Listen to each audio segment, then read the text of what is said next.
Silav roj baş evanno. Çend nûçeyên ku ma bidekirin et xwazim jara pêşkêş bikim. Komisyona Parlamentoya Türkiye ya ku qaşû bi mesela Kurd re eleqedar dibe ev cara şeşan e îro li hev dicive. Numan Kurtulmuş Bediya Civînê daxuyanî daye çapemeniyê niha hêjî naveroka daxuyaniyê wî tam ne eşkere ye. Di nava bernameyê de tamam eşkere bû ez ê ji we re pêşkêş bikim ka çi dibêje. Tiştekî heyatî tiştekî Kurdan eleqedar dike gelo ew ê karibe bibêje nikaribe bibêje. Heta niha Numan Kurtulmuş Tayyip Erdoğan Devlet Bahçeli hemî revebirên Dewleta Tirkiye heftê û heft hezar caran daxuyanî dane lê tiştekî berbiçav di mesela Kurd û Kurdistanê de negotine û ne jî kirine. Ji ber vê yekê em qet nakevin heyecanê. Ez nakevim. Ji ber vê em berê xwe bidin meseleyên din. Di enya Sûriyede derb li ser derbê li Dewleta Tirkiye dikeve. Kîlê dixe İsrail, Amerîka. Di siyaseta Dewleta Tirkiye Sûriyede têkçûnekî pir ciddî xuya dike. Hem mesela Kurd de hem di mesela Colanî a Sûriyede. Dewleta Tirkiye bandora xwe ya li Sûriye hêdî wenda dike. Niha Netanyahu, Benyamin Netanyahu Serokwezîrê nihayê İsraîlê beyan kir ku Parlamentoya İsraîlê beriya niha komkujiya Ermeniyan ji xwe qebûl kiriye û carekê din jî dubare kir. Tabii di meseleyên siyasî de ev hinekî zehmet e ji bo Dewleta Tirkiye. Hem Dewleta Osmanî hem Dewleta Tirkiye tê sûjbarkirin di komkujiya Ermeniyan de a Sûriyan de ya 1915 de. Çend nûçeyên ku ne tenê ser vê gelek meseleyên din. Ew sê darbeyên girîng ku İsraîlê li Dewleta Tirkiye xistine em ê yek bi hev re bijimêrin. Hevanno. Niha tiştekî merûv dikare bike ev Amedspor ji gelek însanan bi rûmettir tevgeriya hesabên medya civakî ê Kurdî vekirin û ji me hemiyan dixwaze ku em bişopînin em jî bişopînin ka em binêrin çawa ye. Amedsporê hesabên Instagram, X yani Twitterê yên bi Kurdî vekirin piştgiriya şopandinê xwe ji herkesî. Tîma futbolê ya Amedê Bakurê Kurdistanê de parvekirina xwe de got Amedspor tenê tîmekê futbolê nine. Ew dengê gelê me ye, temsîlkirina nasnameya me ye, nirxê hevparê milyonan e. Parvekirina Amedsporê bi vî rengî ye. Kluba me ji bo ku alîgirên me bi zimanê xwe dayîkî karibin tîma xwe ji nêzik ve bişopînin bi navê Amedspor Kurdî hesabên xwe yên fermî yên Instagram û Twitterê vekirine. Amedspor tenê tîmekê futbolê nine.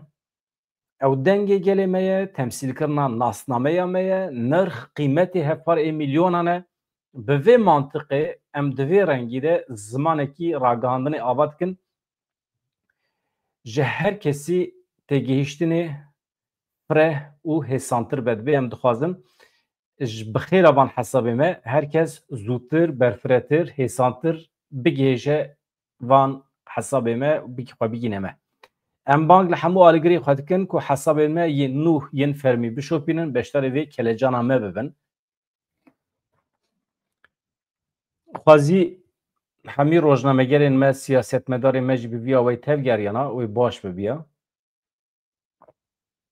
Di vê naberê de heyetekî Bakurê Kurdistanê ê Dem Partî jî çûye Başûrê Kurdistanê ew civîna wana Sosyalîst Enternasyonal heye tam ne Sosyalîst Enternasyonal e tiştekî versiyona wî li rojhata navî ne yani li wê derê çêdibe hemî partî rêxistinên çepkêr yên ku xwe hinek sosyalîst dibînin sosyal demokrat li wê derê dicivin.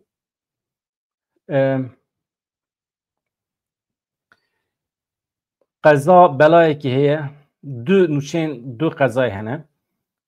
Bavekî bi tevê kurekî xwe ji Duhokê ne li Entabê li Dîloka Bakurê Kurdistanê di qezayekî trafîkê de mirin.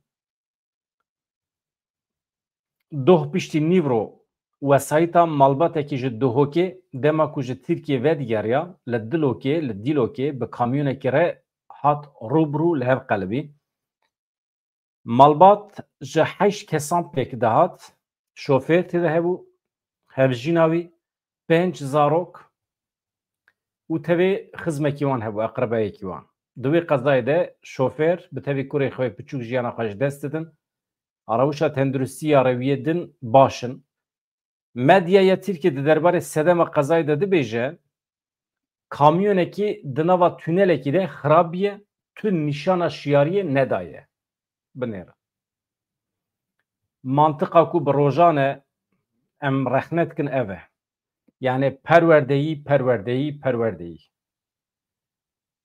Di her tiştî de merû spor be, di karê xwe de spor be. Tu şoferî kamyonê yî. Baş e. Wextê ku kamyona te xirab dibe, di tünelekî de, di sererê de dibê tu xwe nîşan bidî. Tu îşaret bidî her kesî ku tu niha li serê rê qeza bela dikare çê bibe. Bu sebebê felaketekî malbatî. Wekî din li navçeya Qoserê ya Mêrdînê otopîsekî gel û tirekî yani barhilgirekî mezin li hev qelibîn kesekî mir neh kes birîndar bûn. Bûyer li ser xaçereya rêya derdorê ya taxa sanayiyê pêk hat. Di wê qezayê de 10 kesên di otopîsa gel de birîndar bûn. Şoferê otopîsê yû ku di wesayîtê de asê mabû ji aliyê tîmên îtfaiyê ve hate rizgar kirin. Birîndar bi ambûlansan sewqê nexweşxaneyên derdorê hate kirin. A.T. navê kesekî ye 65 sal ye li nexweşxaneya dewletê ya Qoserê jiyana xwe ji dest da.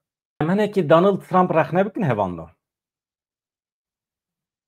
Ez dixwazim hinekî Donald Trump rexne bikim di mesela îdamê de. Niha Donald Trump dibêje kesekî bikuje dibêje ew jî ji aliyê dewletê ve were kuştin. Ez fikra we merak dikim. Hevan hûn jî fikra xwe bêjin. Dewletekî dema cezayê îdamê bixwaze ev tê çi manê? Yani cezayê îdamê divê mirov bizanibe pêkanînekê wisa ye ku telafiya wî nemimkün e. İnsanekî hat sûcdar kirin û hat darvekirin êdî vegera wî tune ye. Gelo dewletekî dikare hemalatiyê xwe bikuje. Wê demê dewlet dibe qatil. Yek jî tiştekî din merû dikare bipirse gelo ew kesî ku biye sebebê kuştina kesekî din ew tenê sûcbar e yan dê û bavê wî jî, birayê wî jî, xuşka wî jî, cîranê wî jî, mamosteyê dibistanê jî her kesê derdora wî ji çêbûna keseyetiya wî berpirsiyar e. Berê ku bikeve nava sûçekî di çêbûna keseyetiya wî de şirîk hene. Baş e şirîkê sûç. Wê demê ê ku ew camêr kuştiye ne tene ew e. Hemî derdora. Mamosteyê wî dibistanê jî di çêbûna keseyetiya wî de rol lîstiye. Vana hemî meselên edaletê ne hêsanin. Ka em pêşî binêrin Donald Trump çi dibêje paşî em dikarin şîrove bikin. Serokê Amerîkayê Donald Trump di daxuyaniyekê de got ew ê ji bo sûçên kuştinê yên li paytext Washingtonê cezayê îdamê bixwazin. Trump diyar kir ku bi tedbîrên zêde re rêjeya sûçan li paytext kêm bûye. Yani Trump iddia dike ku gem dema tedbîr têne girtin yan jî merov astêya cezayê zêde dike rêjeya sûçan jî kêm dibe. Trump di civîna kabîneyê ya li koşka spî de axifî. Ev daxwaza Trump bû sedema nîqaşên hukûqî ji ber ku li Amerîkayê biryara cezayê îqdamê di destê eyaletan de ye. Donald Trump destîşan kir ku ew ê ji bo têkoşîna li dijî sûçan li seranserî welêt tedbîrên tundtir bistîne. Dibêje ez ne dîktatorim. Tenê dixwazim ka çawa rê ber sûçan bigirim. Trump daxwaza xwe ye ji bo cezayê tundtir yên ji bo sûcdarên li Washingtonê bi van gotinan anî ziman. Li paytext Washingtonê eger kesekî bikuje em ê ji bo wî cezayê îdamê bixwazin. Trump bi bîr xist ku li Amerîkayê biryara van cûre cezayan di destê eyaletan de ye û diyar kir ku ew ê lêkolîn bikin ka ji bo paytext Washingtonê ew dikarin rêbazekî bi vîya wê bidin pêkanîn yan na. Niha em zanin li Texasê yan jî li hin heremên cuda ev îdamên êl Amerîkayê cezayê îdamê tê pêkanîn ji xwe Amerîka ji xwe İran pir meşhûr e di van mesela da lê hevan em weke civak weke millet yan jî em weke kesên که هنکی هایوان جمافی مروان هیا ام جزای ادامه به تمامی رد دکن کی دبه بلا ببه انسانه که وقتی که ساغ در کتبه پیشبری دادگاهی دبه محقق وره اصلاح کرن یعنی جزا با آرمانجا اصلاح کرنه دبه وره پیکانین جبر که او انسان وقتی که بو به سبب کشتن انسانه کدن کشته به دوی معنی که گیمه یا جه پرورده به پاره یا جه زانینه به پاره یا جه نزانه خودی لحستی خود در که او هستی وی تورابیه و بیه سبب کشتن کسی کدن یا جه سابقه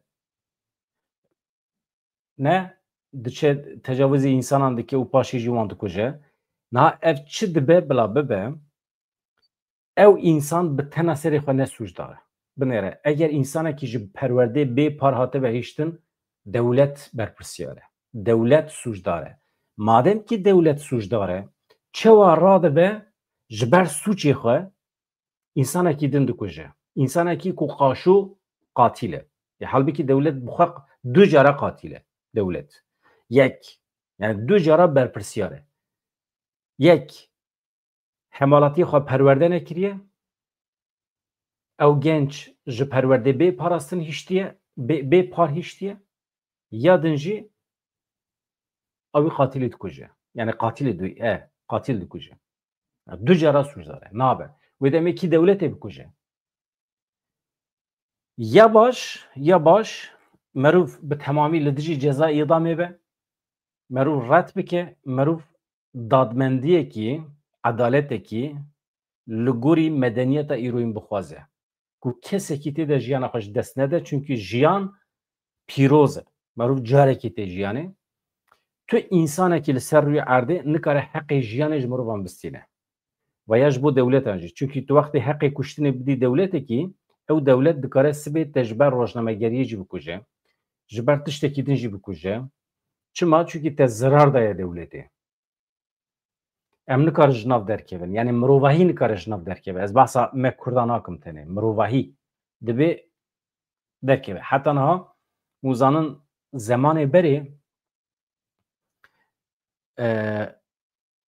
جنه کی وقتی سوچ بکره لهمبر سردستان دگوتن چه دگوتن ویا پیرعبوکه جادیه دشوتان دن همجی ساقی چما چونکی جنکی لهمبر اقتدار وان درکتیه به شکل کی دبی هنجته کی ببینش بو سوجدار بکن ایجا شوتاندن وان باوی کی تئاترال نشان ملت ددن و herkes mecbure سیر بکه و herkes کنجی خواه پاغش یه عیدی الخواد کرن دهاتن تماشید کرن ابره و رباز کشتنه پر جبری ده هیه پر بو هوای آوایی که هوانه خطیه حتی ایرو چما جبو ریجه سوچ کم بکن نشان خلقه دادن وکی دن دهن مدنیتان ده مدنیت وان ده مانده انسانه که دما دکشتن لعربی سوار دکرن عربا گا کلان به کلان دگراندن نشان خلقه دادن و جسدی ویجی وید کردن نشان خلقه دادن چما جبو به عبرت و کسی که دن جاره که سوچ نکن چه بو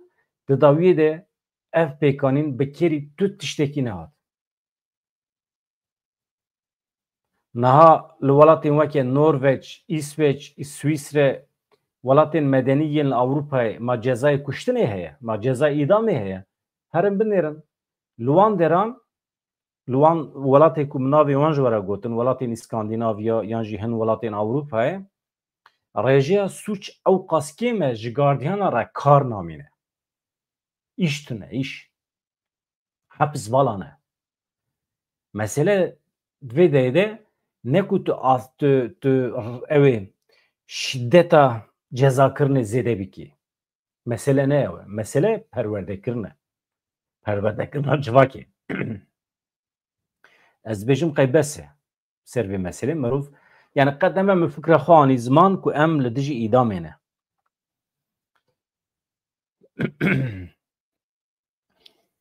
شانده یک پایبلند یا امریکای یک سرپیشتی سردان خواه شامی لأردنی برای وبریا خسر یا روجاوی کردستان او فرماندار این قصد رجویا روجاوا سرکی یا جوینا کوه که بشک جه دیپلوماسیا نافبینکاریه تیدیتن به جیهانینا پیمان ده اداره یا دنابر قصده و وبریا نو یا شامی دا بو Amerikaya di navbera Rêveberiya Şamê û Rojavayê Kurdistanê de dîplomasiya navbenkariyê dimeşîne.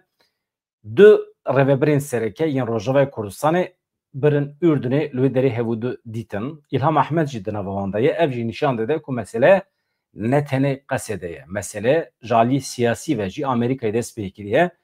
Êdî hevdîtinê bi rêveberiya Xweser re pêk tîne.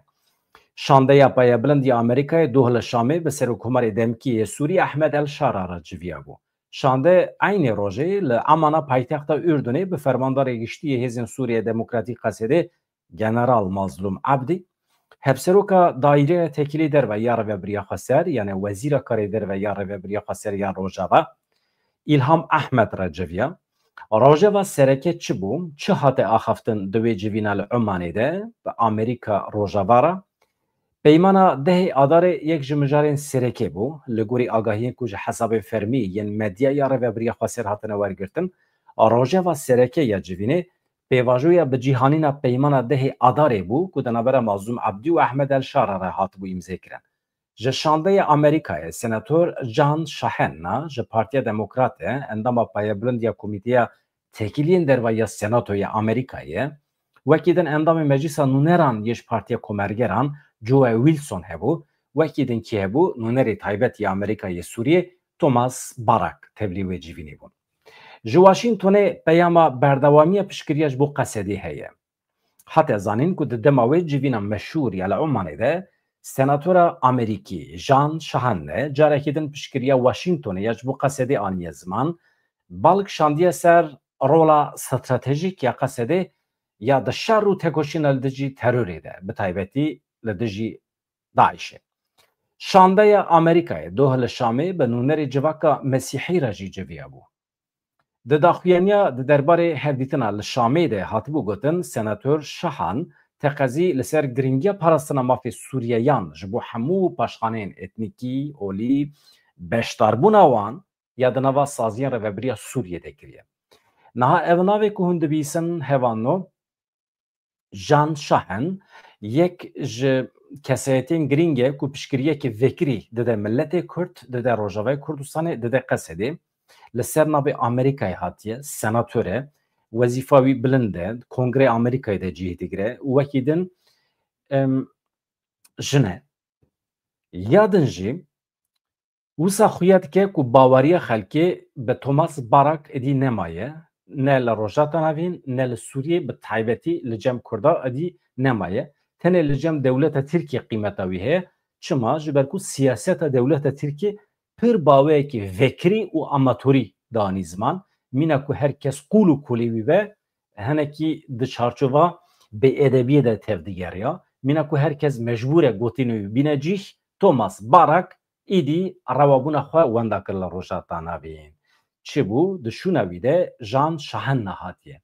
Dixwaze hinek îtibara Amerîkayê bilindtir bike li cem Kurdan û li cem milletên herêmê. Ez dibêjim qey Ahmed El-Şara jî ji Thomas Barak nerazî bû ji ber ku siyaseta Tirkiye li ser wî jî ferz dikir.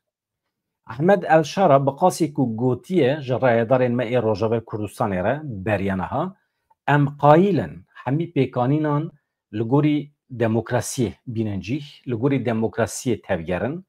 Ew gotina demokrasiyê bikar neynin jî qet nebe li gorî usûla mirovahiyê. Yani çi ye? Mafê hemî milletên li Sûriyê em qayîlin qebûl bikin.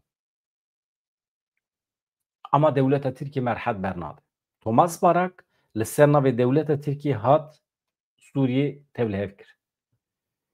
Ez dibêjim qey rêveberên Amerîkayê ev yek firx kirin, ev acizî firx kirin, niha jî mudaxelekirine bi destê Senator Jan Şahenna ku bi Mazlum Abdî re hevdîtin pêkaniye. Niha naveroka hevdîtina wan ew e peymana dehê adarê çawa dikare were pêkanîn. Wextê ku merû bide berhev ku hem Thomas Barak hem rayedarê din yên Amerîkî hêdî hêdî behsa pergala xweseriyê dikin li temamê Sûriyê.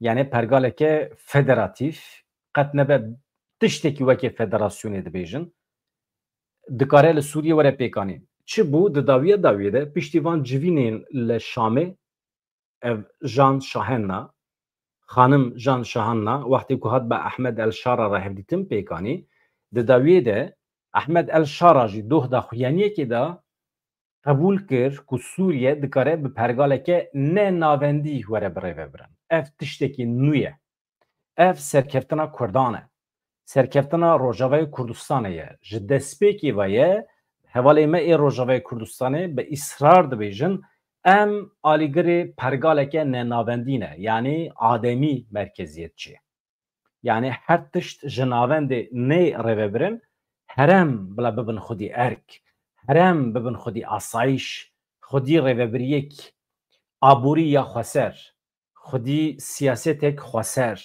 پرگالا ایرو یا روجاوی کردستان وکی خودی مینه هبانو اف مهمه نه ev henekî ketiye garantiye. İdî Amerika jî qebûl dike, herkes jî qebûl dike.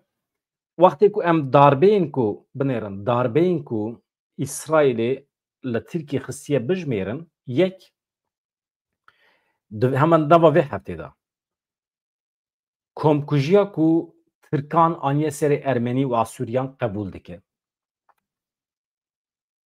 Peymana bi dizî ku bi rêveberiya Şamê re îmzê kir ku naveroka wî qismekî ev du roja ez ji were eşkere dikim. Yani êdî dewleta Tirkiye nikare artêşa İsraîlê perwerde artêşa Sûriye perwerde bike. Dewleta Tirkiye nikare li gorî dilê xwe were li asîmanên Sûriye bigere. Dewleta Tirkiye mecbûr e hemî baregehên xwe yên eskerî ji Sûriye derbixe. Ev peyman hatiye îmzêkirin bi Ahmed el-Şara. Ew ê dawiya vê mehê were eşkere kirin. Dawiya meha îlonê de. Bana tiştê mühim in. Yadin jî mesela xweseriyê ye. Ev pergala xweseriyê ku li Sûriyê hat qebûl kirin bi xêra İsraîlê ye.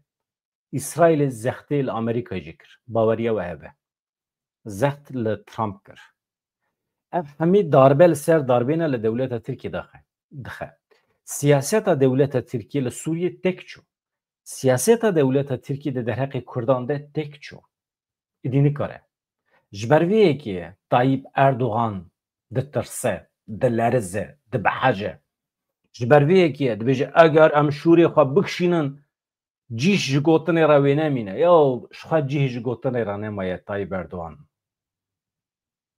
Tu tiştekî em ji hev re bibêjin tune ye. Eger hûn însan bana, hûn medenî bana bê şer û pevçûn ku Kurd ev 30 salin lavê we dikin ya werin em meselê xwe birîn diyalogê hel bikin hûn fehm nakin ji medeniyetê we ji mirovahiyê para xwe negirtiye we bersivekî erênî nedaye Kurda. Niha êdî hêk hatiye ber ew ê hûn dibêjin werin em meselê xwe hel bikin. Heta kengî heta niha we kengî em muxatab girtine îje hûn dibêjin em rê meselê xwe birîn diyalogê çareser bikin. 1007 jara te gotiye dawa Kurd tune, mesela Kurd tune, eger tu bibêjî tune tune. Eger tu behs nekî tune ye. Tayyip Erdogan çend jara gotiye? Kürt sorunu yoktur. Rast e. Rast e, Kürt sorunu yoktur, rast e. Ama Türk sorunu, işgal sorunu heye. Pirsgirêka dagirkeriye heye hevanno. Vaxtê ku dewleta Tirkiye were Kurdistanê dagir bike, ew dibe problema dagirkeriyê nabe problema Kurd ji ber ku Kurd ne problem. Hevanno ji bo pêşî li asîmîlasyonê bigirin zimanê xwe li her derê bikarbînin, pêk bînin, Kurdî biaxivin. Ez ê vara dikevim odeyên Twitterê her tiş bi Tirkiye mirov aciz dibe. Ez ji aciziya jê derdikevim. İnsanên me ji kengî ve ew xwesa meyla wan li ser Tirkiye ez fehm nakim.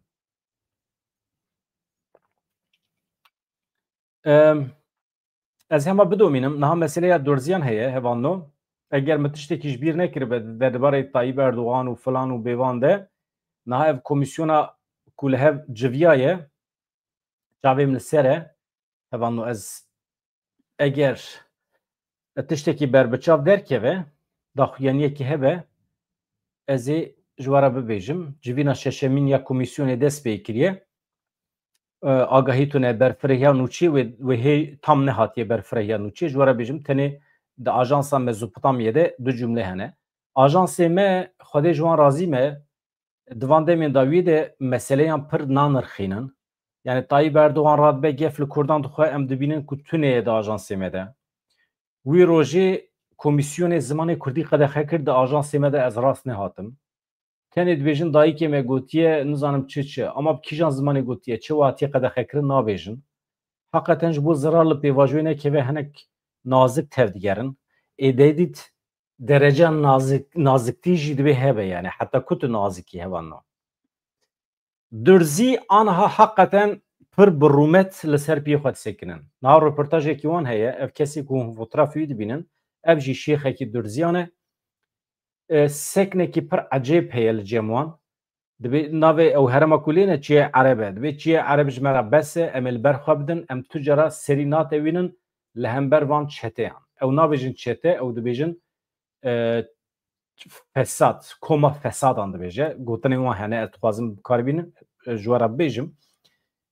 Fesat dibêje tiştekî wisa heye. Yani piştî vê saetê ne mümkün e ku em bi wan re di aynî coğrafyê de aynî hewayê bistînin. Em nikarin bi aynî şeklî xwe birêve bibin, bi hev re em hevû dû birêve bibin. Nabe dibe. Êdî xilas. Beriyan ha dibe bawer bikin binêrin hevan. Beriyan ha destpêka avabûna Sûriyê de ji me re pêşniyaz hat weke Durziyan em serxwebûna xwe îlan bikin em bibin dewletekî cuda dibe me qebûl nekirin. Me got na ya em hindikin milletê me Ereb heye bi Sulman jî hene em bi wan re bi hev re bijîn ne mesele ye. Ama dibe îro rewş cuda ye. Ev koma fesadan ku hatiye dibe serê me jê kirin. Bi rûmeta îxtiyarê me lîstin. Ew îxtiyarê me ku xwestin qehwe bidin wan dema ku hatin bajarê wan xwestin mîvan perwerî bikin dibe ew îxtiyarê me girtin rûyê wan jê kirin li ber kamereyê bi rûmeta wan lîstin paşê jî serê wan jê kirin avêt. Vana dibe piştî vê saetê îmkana ku em bi wan re aynî dewletê de bijîn tuneye ji ber vê dibe em di serxwebûna xwe de îsrar dikin dibêje Durzî. Ji rewşa me Kurda wê çawa be em hinekî behs bikin. Hevan û ez mesela Durziyan ji we re bixwînim.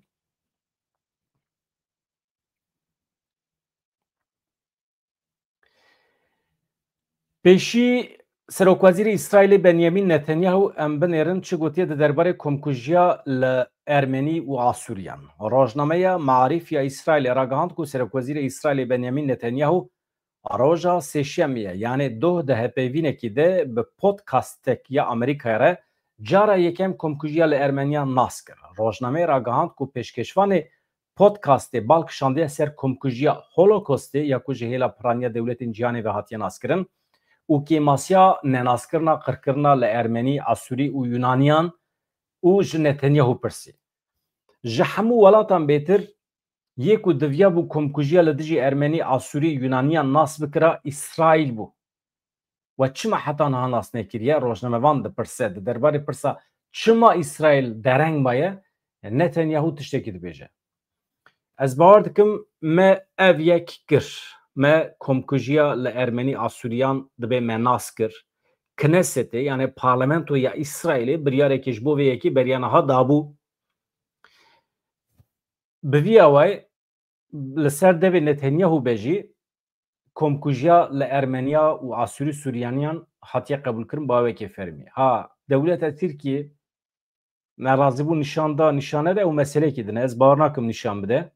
Dewleta Tirkiye qet anha naxwaze bi İsraîlê re were rûbirû. Gelek lawaz biye, gelek zayıf biye. Em binêrin ev lawaziya dewleta Tirkiye heta ku derê diçe û anha tenê li hember Kurdan hene. Tenê li hember Kurdan hêza xwe nîşan didin. Wekî din tiştekî nikarin. Adetekî wan ê pir ecêb heye. Zorê li Trump dike, zorê li hêzên navnetewî dike heta ku çû. Heta ku hat wextê ku ev hêzên navnetewî Trump, Amerîka şûn ve gav navêjin, diya xwe de îsrar bikin wê demê Tirkiye şûn ve gav davêje. Çi dike serî li dek û dolaban dide, provokasyon, komplo pektîne, êrişê rojava dike.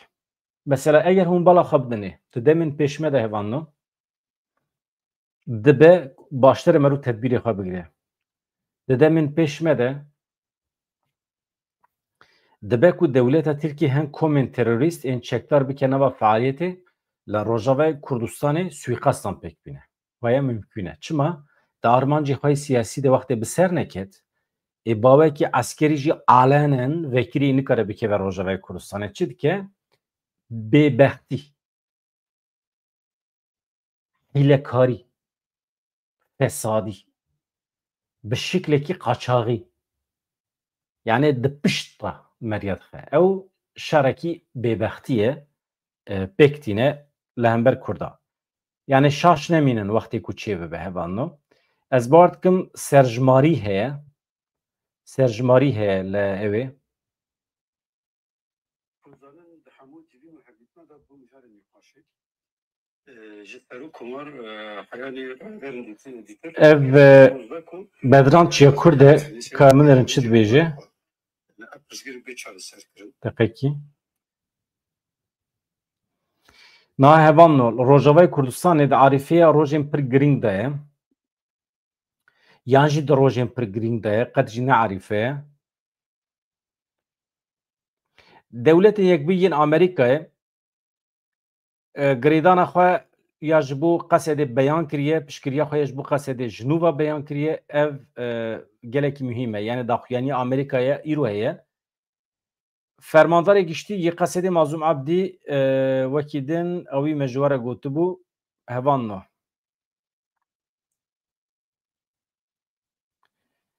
Niha ez dixwazim Bedran çiya Kurd godar bikim lê belê tiştekî din heye. Ev mesela serjmerî çi ye? Nüfus. Tamam. Binêrin. Li ser bingeha berjewendiyên giştî li ser esasê desthilata Hevserokatiya Encûmena Cîbicîkirinê ya Kantona Firatê, Hevserokatiya Encûmena Cîbicîkirin ya Kantona Firatê dibêje biryar girtiye. Biryar çi ye? Roja şemiyê yani siyê tebaxê 2025 li hemû deverên rêvebirî yên girêdayî Kantona Firatê qedexeya derketinê ya giştî hatiye îlan kirin. Du serjmêriya hemwalatî li hemû bajarok navendên hemwalatiyê ê Kantona Firatê wê were kirin. Yani ew ê nüfusan bijimêrin kî çiqas li Kudêrê ye. Ev jmartina nüfusê tiştekî mühîm e bi giranî beriya hilbijartina pêk de. Biryarekî din heye, biryara yek siyê tebaxê qedexeya derketina derve heye. Du serjmêrî heye. Sê saziyên ku karê wan berdewamiye pêwîst dike, yani berdewamiye pêwîst dike, mecbûrin karê xwe bikin ji vê yekê bêparin, yani dikarin derkevin derve. Aliyên cîbicîkar têne agahdar kirin. Ev jî biryara wan e hevano a rêveberiya Xweser e.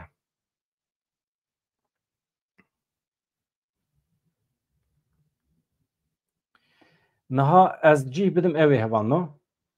Tenê bînin bîra ku di navbera 1915-1916 de gelê Ermenî ji aliyê dewleta Osmanî ve bibû hedefa komkujiyekî milyon û nîv Ermenî hatibûn kuştin, hatibûn qetil kirin. Hemî Ermeniyên li wê derê jî hatibûn sûrgirkirin, ber bê Şamê ve hatibûn şandin. Niha milyon û nîv Ermenî tê çi manê hevano? Wextê ku mirov bide ber çavan ku wê demê nüfusa Tirkiye bi temamî 12 milyon bû. Ermenî milyon û nîv bû. Ev teqabûlê çi dike? Îro eger 8 milyon nüfusa temamê Tirkiye hebe, eger ew Ermenî nehatana qetil kirin, îro nüfusa wan dikaribû bibe 15 milyon. Yani ya rastî di encama wê komkujiyê de ne milyon û nîv îro hale hazir 15 milyon însan tune bûne. Milyon û nîva wê demê teqabûlê 15 milyonê îro dike. Di wê manî de dibêjim komkujiyekî pir mezin e. Tenê Tayyip Erdogan doh digot Xristiyanan bisulman kuştine. û em jî nîşanê we bidin ku bisulmanan çawa Xristiyan kuştine, bisulmanan çawa bisulman kuştine. Elbet mirov nikare vê yekê bike mal, yani bike malê bisulmanan tevahî ایدئولوژی که سخته ایدئولوژی که اسلامی جی بکارتینه ریلبر کشتنان کنکوریا وید که هوان و از همه مثلا وی درزیان ببیجم جوارا اف مهمه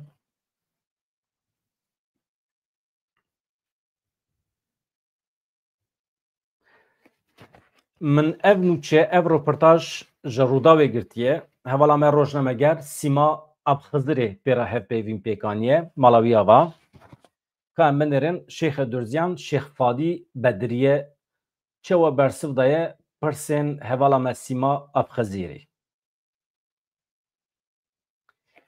شیخ درزیان شیخ فادی بدریه دبیجه ام سرخابونی دخوازن احتمال هیه که دناوا روژن پیش مده شهر لپارێزگی ها سوێدای دووبارە ببێ دۆر پێچ هەیە هەڵ سەرمە دۆرزیان بە سەرۆکاتیە سەرۆکی ڕوحانیی مەسەبی داخوازە سەرخوابوون و vêqetînê kiriye îdî ji vê saetê şûn ve em nikarin tehemûlê vê koma fesad bikin li Swêdayê têra xwe kesiyetiyên me yên berbiçav hene dikarin me birêve bibin vê qonaxê dikarin birêve bibin çiyayê ereb heye dikare xwe biparêze وەکی din anî ziman ku biryara wan ya ji bo heremeke cuda ya li Swêdayê piştgiriya welatan werdigire yani sibê du sibê eger em serxwebûnê îlan bikin welatên cîhanê hene piştgirî bidin me navê wan welatan em niha eşkere nakin qala vekirina korîdorekê mirovî ya ji Keremelê ber bi Swêdayê vekir Şêx Fadî diyar kir ku ev karesata heyî yani felaketa ku hatiye serê wan او بکرد و علویان را آنین جمع هبودن جبر کو قدر وان سبروجا وان تشتوان هفپار مخابن فلاکت کمکوجیت بجه شیخ درزیان شیخ فادی بدریه که هم بندرین وکیدن چه پرسیه سیما ابخزیری و ویچه و برسف دایه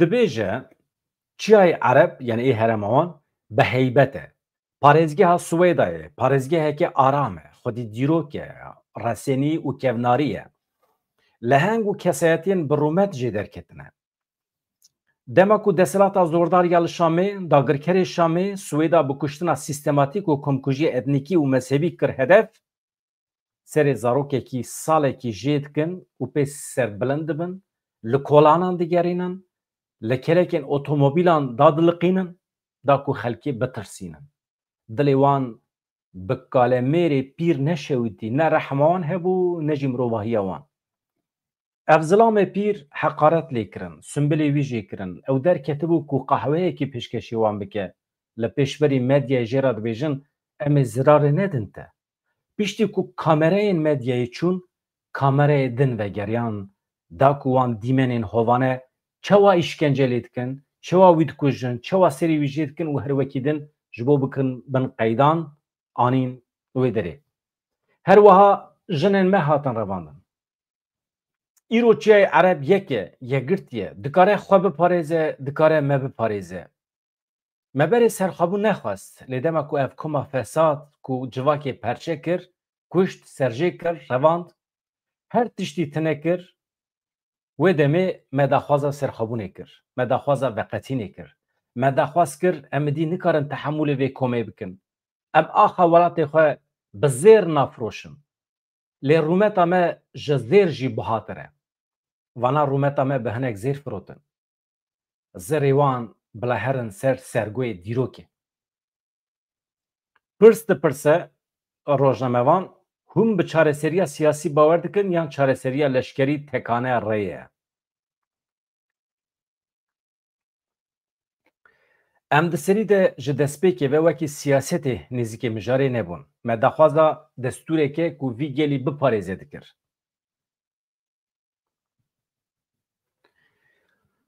îro fetwaya îbn Teymîye heye li hemberî me dibêje Durzî di pîleya herî bilind a kufrê de ne em xistin pîleya herî bilind ya kufrê li gel vegera wan ji ber vê yekê ew ne hêjayê baweriyê ne wî ferman da kuştin revandinê tobeya wan nayê qebûl kirin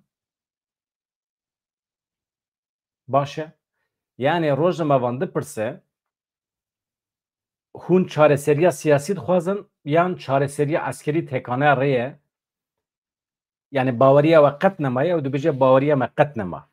Çima ji ber ku İbn Teymiye heye fetwaya kuştinê daye. Fetwa derxistiye, rê vekiriye, dibêje Dürzî di derece herî bilind de li ser kufrê ne. Wê demê dibe çi ye? Ev pîleyê herî bilind ya kufrê li gel vegera wan ji ber vê yekê ew ne hêjayê baweriyê ne. Yani hatin serê me jê kirin, em perîşan kirin, dibe em nikarin bawerî bi wan bînin. Fermana kuştinê dane, fermana revandanê dane, yani tiştek ku Daişê aniye serê Kurdên Êzidî aynel vê derê hatiye dubare kirin. Ji ber vê yekê tobeya wan dibe em nikarin qebûl bikin. Îro ev fetwa li ser erdê tê bicîhanîn. Ji ber vê yekê îro divê hemû cîhana ku nedîtiye bila bibîne ku em negihîştin vê vebijêrkê heta ku em neçar û mecbûr man. Yani me serxwebûn nexwest heta ku em mecbûr man. Êdî ji vê saetê şûme em tiştekî din naxwazin. Me îsrar kiriye, dibe em îsrar dikin. Tiştî ku sibê bîne, sibê ji bo wê ye ku li benda wê yê nêzik e, mifhem nekir ji vê hevokî, ne mesele ye. Em xwedî heqin, ev axa me ye, em namûsa xwe diparêzin, me heta niha êrişî kesekî nekiriye, em ji ciyekî neçûne ciyekî din, duruşma me ev e. Em êrişkirina jaliyê xwe ve heram dikin. Paşê em êrişkirina li ser xwe jî heram dikin. Yê ku li dijî êrişê dernekeve, ne ji me ye. Vê komê êrişê me kir. Ji ber vê yekê daxwaza veqetînê êdî bûye mecbûrî, bûye pêwîstî. Pirs dipirse hevala me ya rojnameger, gelo piştgiriyeke navnetewî ji bo daxwazên we heye? Dipirse Sîma Abxezîrê, bersiva şêxên me yê Dürzî çi ye? Pêwîst e û belê welatên ku piştgirî didin me hene, metêra xwe keseyetiyên berbiçav jî hene ku berê Sûriye birêve birine, di siyaseta Sûriye de cihê girtine. Bi Kurdan re jî, bi milletê din ê Sûriye re jî tekîliya me baş e dibêje. Karesat em anîn cem hebûdû. Em di jiyana xwe de qet bi mezhebperestiyê neaxivîn, em neketin nav wê. Slogana me, duruşma Sultan Paşa Etrêş e. Dîn ji bo Xwedê ye, welat ji bo hemiyan e. Lê dema ku Kurd di doza xwe de hatin armanjkirin, yani bûn hedef û doza wan dişibiya ya me ya îro, herwiha birayên me yên Elewî hene li peravê hatin armanjkirin, bûn hedef, namus hemû pêkhateyên wan hatin binpêkirin, em ji aliyê armanjkirinê ve em bûn yek. Yani dijminê me bû yek, qedera me bû yek, mağduriyeta me bû yek. Ji ber vê karesat yani felaket em anîn cem hebûdû. Kurd, Dürzî, Elewî. Dibêje Şêxê Dürziyan, ev camerê ku niha hûn dibînin li ser fotoğraf.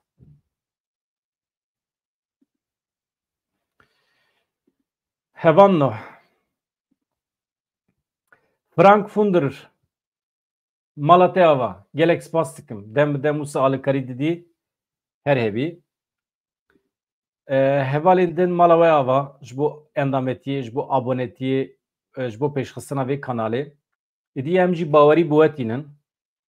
Çawa ku Dürzî bawerî bi çiyayê Ereb tînin, em jî bawerî bi we tînin hevanno. Nûçeyên deqeya dawî tên ka em binêrin çi heye çi tune.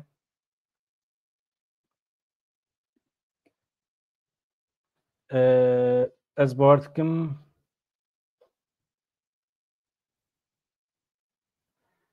dîsa basa evê dike. Hevano di mesela evê de, mesela endametiyê de hevalê ku bixwazin bibin endam di rûpela pêşîn ya YouTube'a min da li wê derê rêjeya endametî heye. Yani berxudan e, welatparêz e, tiştekî din heye, yek jî şîrîkatî heye. Şîrîkatî jî derece wî hinekî bilind e, ew jî heqeten ji bo karsazên me ê ku heqeten baş e rewşewan, ew dikarin bibin, yani ew dikarin alîkariyekê ciddî bidin vê kanalê ku em jî bikaribin hinekî pêşiya xwe bibînin, destê me bila firê be. Ki dibêje Kürt yok ya? Ez fehm nakim. Deqekî. Abi Numan Kurtulmuş tiştekî dibêje hevanlo?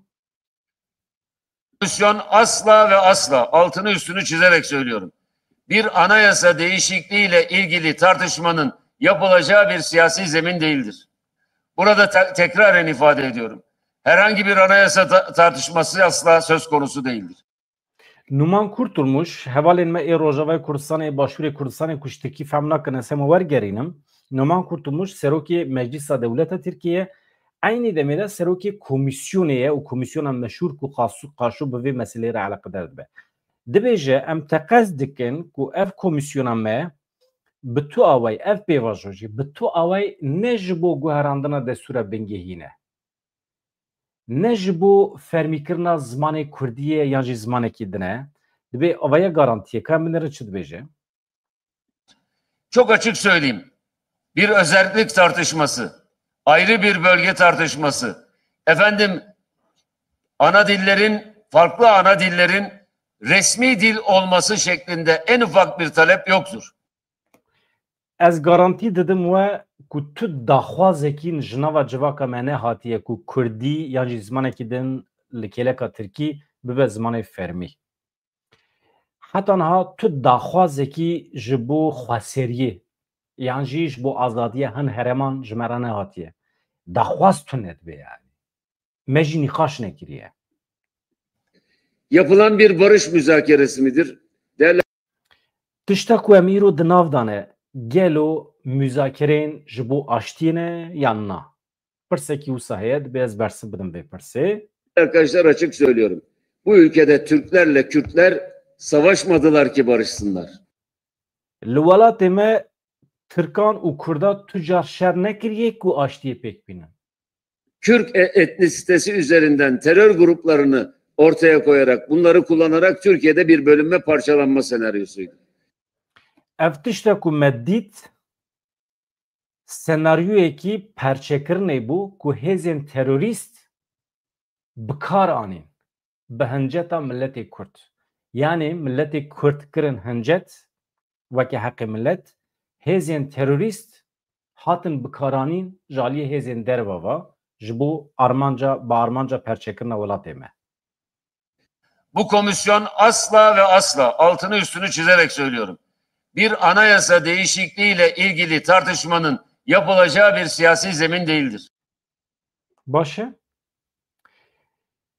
Numan Kurtulmuş ev axaftina xwe li Afyonê kiriye. Êrik çi dibêje? Heta niha ji bo xweseriyê, ji bo heremên xweser, ji bo fermîbûna zimanê Kurdî tu daxwazekî ji civakê ji me re nehatiye. Ji ber vê yekê mana müzakere tune, yani em nikarin müzakere bikin daxwaz tune. Perwerdeya Kurdî jî digotin daxwaz tune. Mêrik mafdar e tu çima meş û mîting çênakî weke milletê Kurd ew kesê ku derdikevin ser medya civakî yani ez jî di nav da ez behsa xwe jî dikim. Em sibê heta êvarê diqêrin, dibehecin, em dibêjin zimanê Kurdî bila bibe zimanê perwerdê bila bibe fermî li Tirkiye.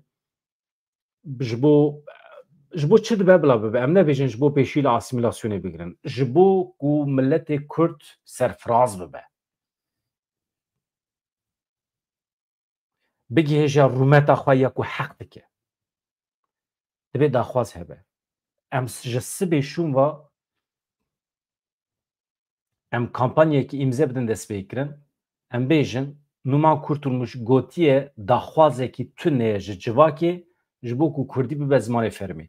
Madem wisaye em ji îro şûn ve daxwaz bidin destpêkirin kampanyaya îmze tenê tiştekî. Em dixwazin Kurdî bibe zimanê fermî li Tirkiye.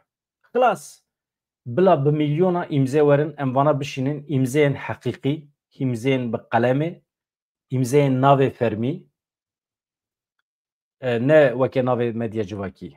Navên fermî ê nasnamê merû îmze bike ez yani ne suçe ha ne suçe kes te nabêje hepsê tu deşifre nabî tu dibêjî ez dixwazim Kurdî bibe zimanê fermî li Tirkiye. Em kampanyayekî wisa bidin destpêkirin û pêşkêşî Numan Kurtulmuş bikin em bêjin da keremke. Keremke te xwestibû te gotibû daxwazekî wisa tune vaye daxwaz heye. Hevanno ez dibêjim qey em vê mijarê hêz pir nîqaş dikin. Mala we ava her hebin. Xatir ji we dixwazim êvarê em ê bernameyên taybet çê bikin. Dizanim êdî şeşa hefteda bername çêkim. Eger pêra bigînim, eger nebigînim 21 da muhakkak çê dikim. Ya ez ê hunermendekî davet bikim, yan ez û hevalê me ronî ruha doh soz dabû, wexta wî tune bû. İşe belki ez gazî wî bikim.